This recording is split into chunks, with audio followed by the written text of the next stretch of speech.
Hello friends, जय माता दी। कैसे हैं आप सब? मैं बिल्कुल ठीक हूँ और होप करती हूँ कि आप सब भी अपने घरों में बहुत अच्छे होंगे।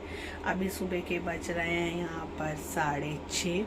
तो मैं उठ गई थी पूरे 5:30 बजे, क्योंकि नवरात्रे चल रहे हैं तो पूजा में एक से एक सवा घंटा आराम से लग जाता है सुबह में। तो मैं सुबह 5:30 बजे उठ गई थी।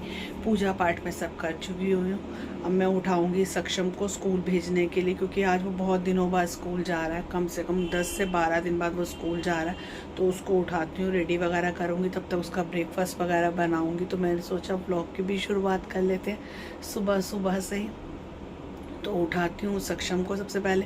और यहाँ पर मैंने रात को लगाई थी अपने हाथों में मेहंदी और पैरों में भी लगाई थी, क्योंकि मैं नवरात्र में पहले नवरात्र ही लगा लेती हूँ हाथों में मेहंदी, जिससे पूरे नवरात्र फिर हाथों में मेहंदी रहती है। और पैरों में भी मैंने थोड़ी सी बेल लगाई थी, क्योंकि पूरे 9 दिन मैं पैरों में चप्पल नहीं पहनती। अष्टमी पे कंजक कर कर माता के मंदिर चुन्नी चढ़ा कर आऊँगी 8 दिनों बाद। उसके बाद ही मैं अपने पैरों में चप्पल पहनूँगी। 8 दिन सारे काम घर के हो चाहे मार्केट के हो, बिना चप्पल पहन कर ही करूँगी सारे काम। तो उठा लेती हूँ फटाफट से सक्षम को और उसका बना लेती हूँ फटाफट से ब्रेकफास्ट। तो सक्षम बोल रहा मम्मा मुझे आलू के पराठे बना दो। तो यहाँ फटाफट से मैं सबसे पहले आलू बॉईल कर लेती हूँ। वैसे तो मैं आलू वगैरह रात को ही बॉईल करके रखती हूँ अगर उसे पराठा लेके जाना होता है, पर आज उसने मॉर्निंग में बोला मुझे आलू का पराठा बना दो, तो फटाफट से रख देती हूँ आलू को बॉयल होने के लिए। जितनी देर में मेरे आलू बॉयल हो रहे हैं, मैंने सोचा फटाफट से आटा भी गूँध लेती हूँ। सक्षम उठ चुका हुआ है, वॉशरूम गया हुआ है। फटाफट से आटा गूँध कर पराठे बना लेती हूँ, फिर उसको रेडी करूँगी फटाफट से। तो यहाँ पर मैं बना रही हूँ सक्षम के लिए गरम गरम आलू के पराठे, क्योंकि सक्षम को आलू के और पनीर के पराठे बहुत पसंद हैं। गोभी और मूली के पराठे वो बिल्कुल भी नहीं खाता। तो मुझे लगता है कि मैं उसके लिए आलू के और पनीर के पराठे ही स्कूल के टिफ़िन में ज़्यादातर बना दूँ। तो यहाँ बना रही थी मैं उसके लिए गरम गरम से पराठे। उसको वैसे तो ग्रीन चटनी के साथ पसंद है पराठे, पर उसका तबीयत थोड़ी ऐसी अभी चल रही है, तो मैंने चटनी वगैरह तो नहीं बनाई यहाँ पे उसके लिए।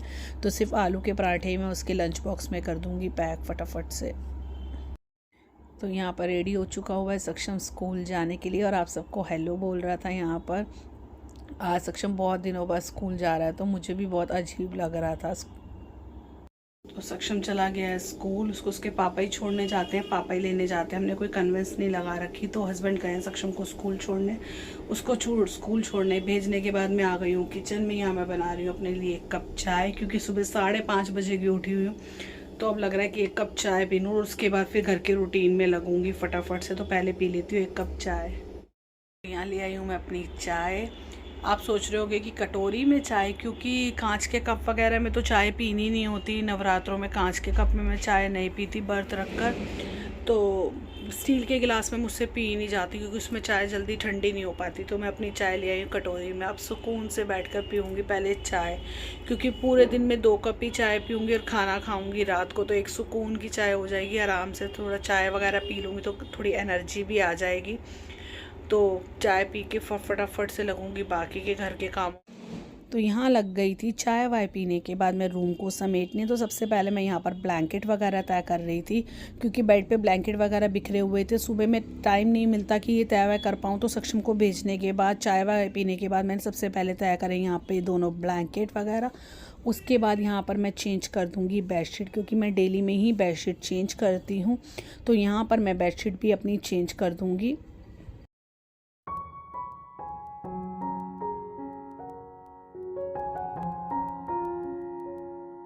रूम समेटने के बाद यहाँ लगा दी थी मैंने वॉशिंग मशीन। कपड़े बहुत थोड़े से थे, एक बेडशीट थी और एक एक जोड़ा हम लोगों का था। तो मैं साथ ही साथ यहाँ कपड़े भी वॉश कर रही थी, और साथ ही साथ मैं कपड़ों को सुखाने भी लग गई थी, क्योंकि आज मौसम थोड़ा सा चेंज लग रहा था, धूप वगैरह नहीं निकली थी। तो मैंने सोचा साथ के साथ कपड़े डाल देती हूँ, नहीं तो शाम तक सूख नहीं पाएंगे। और कपड़े पड़े करने के बाद आ गई मैं किचन में। पूरी किचन बिखरी हुई थी। हस्बैंड वगैरह को भी ब्रेकफास्ट करा चुकी थी। मेरा फास्ट है तो मुझे तो कुछ खाना ही नहीं था। तो यहाँ सबसे पहले मैंने सारे जूठे बर्तन वगैरह सिंक में डाले, और उसके बाद मैं सबसे पहले कर लूँगी गैस क्लीन, और शेल्फ़ वगैरह को अच्छे से क्लीन वगैरह करने लग गई थी। गैस और क्लीन करने के बाद मैं टाइल वगैरह को भी एक बार साफ़ कर दूँगी, क्योंकि मैं डेली में ही गैस और टाइल वगैरह को एक बार साफ़ कर देती हूँ, जिससे जो किचन एकदम हमारी साफ़ रहती है, जल्दी गंदी नहीं होती। टाइल वगैरह करने के बाद मैं लग जाऊंगी बर्तन वगैरह साफ़ करने के लिए, क्योंकि यहाँ पे बहुत सारे बर्तन हो रहे थे। सुबह के चाय वगैरह के बर्तन थे, बेटे को ब्रेकफास्ट वगैरह बना कर दिया, दूध दिया, हस्बैंड को दूध ब्रेकफास्ट दिया, तो वो सारे बर्तन हो रखे थे। तो मैंने सारे बर्तन उसके बाद मैं यहाँ पर करने लग जाऊँगी। बर्तन करने के बाद फिर बस पोछा और बाहर की धुलाई रह जाएगी, तो मैं लगा लूँगी। पहले सारे कर लेती हूँ बर्तन, फिर बाद में करूँगी बाहर की धुलाई और पोछा। तो बर्तन वगैरह करने के बाद मैं आ गई थी बाहर। मैंने बाहर का छज्जा वगैरह अच्छे से धो दिया था। उसके बाद मैं लगाने लग गई थी पोछे वगैरह। तो क्योंकि सुबह के टाइम पे एक बार मैंने पूजा वाली जगह पर, जहाँ मंदिर है वहाँ पे पोछा वगैरह लगा कर ही पूजा करी थी। तो बस अब यहाँ रूम में लगा लूँगी फटाफट से। घर के सारे काम करने के बाद मैं दोबारा चली गई थी फ्रेशनअप होने के लिए, क्योंकि पोछा वगैरह लगाने के बाद जब तक कपड़े वगैरह चेंज ना करो तो अजीब लगता है मुझे बहुत। तो उसके बाद मैं दोबारा से नहा कर आई हूँ, तैयार व्यार हुई हूँ। तो यहाँ पर घर दिखाती हूँ मैं एकदम। देखिए रूम एकदम क्लीन लग रहा है, पूरा घर अच्छे से मैंने सेट कर दिया हुआ है। और यहाँ पर मैं आपको अपनी किचन भी दिखाती हूँ। देखिए किचन भी पूरी अच्छे से सेट है, बस वो बर्तन कुछ जोड़ने वाले पड़े हैं, बाकी किचन मैंने पूरी अच्छे से कर दी हुई है यहाँ पर सेट। तो अब मैं आ चुकी हूँ किचन में खाना बनाने के लिए। हस्बैंड और बेटे के लिए बनाऊँगी मटर पनीर की सब्ज़ी, क्योंकि मेरा तो व्रत है, मैं तो खाऊँगी रात को ही एक बार। तो मैं सोचा मटर पनीर की सब्ज़ी बना लेती हूँ, सक्षम भी खुश होकर खा लेता है। तो यहाँ पर दूध बॉयल होने भी रख दिया है। हस्बैंड ले आए थे दूध और पनीर, तो दूध मैंने बॉयल होने के लिए रख दिया है। कढ़ाई को रख दिया है गर्म होने के लिए। तो सबसे पहले कढ़ाई में ऐड कर लूँगी थोड़ा सा घी, और घी को अच्छे से होने देंगे गर्म। घी हो चुका है गरम, तो इसमें डाल दूंगी मैं थोड़ा सा जीरा, और जीरे को अच्छे से चटकने देंगे। अच्छे से चटक चुका हुआ है, तो यहाँ मैं डाल दूंगी टमाटर, अदरक और हरी मिर्च की प्यूरी। डाल दूंगी मैं इसमें थोड़े से सूखे मसाले। मसालों में डाल रही हूँ मैं नमक, सूखा धनिया, लाल मिर्च पाउडर,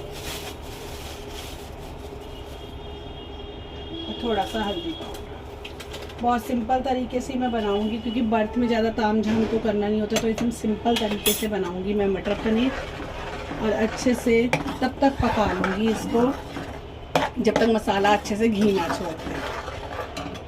भी बॉईल हो चुका हुआ है मेरा, और मसाला भी अच्छे से पक चुका हुआ है। एक बार चेक कर लेते हैं, तो आप देखेंगे मसाले ने कितने अच्छे से घी छोड़ दिया हुआ है। तो अब मैं इसमें ऐड कर दूँगी मटर। यहाँ मैंने फ्रोज़न मटर लिए हैं, अच्छे से वॉश करके। तो मटर को ऐड करने के बाद मसाले में अच्छे से कर लूँगी मटर को मिक्स, और थोड़ा सा पानी डालकर अच्छे से मटर को लूँगी पका।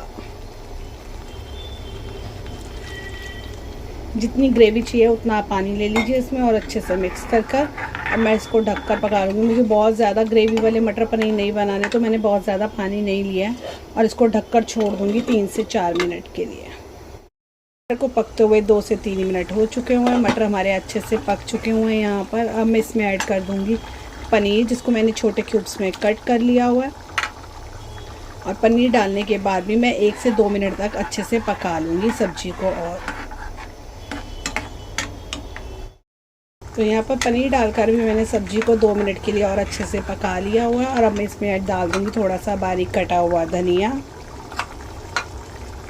तो सब्जी बनकर हमारी एकदम तैयार, टेस्टी टेस्टी सी मटर पनीर की सब्जी।